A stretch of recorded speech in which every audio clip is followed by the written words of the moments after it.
Okay, यो video चाहिँ एकदमै सर्ट एन्ड स्विट हुनेवाला छ हैन, जहाँ चाहिँ मैले स्क्रैचलाई मोबाइलमा कसरी युज गर्ने भनेर तपाईहरुलाई देखाउँछु है त।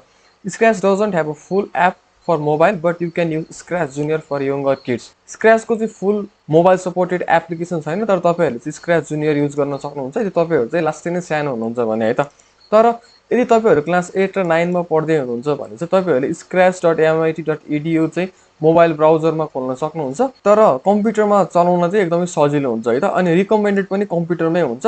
तर पनि म तपाईहरुलाई स्क्रैच जुनियर कसरी डाउनलोड र इन्स्टल गर्ने र scratch.mit.edu सर्च गरेर गुगल क्रोमबाट चाहिँ कसरी मोबाइलमा स्क्रैचलाई एक्सेस गर्ने भनेर म देखाइदिन्छु है त। अबको भिडियो चाहिँ मोबाइलको एउटा स्क्रिन रेकर्डिङ।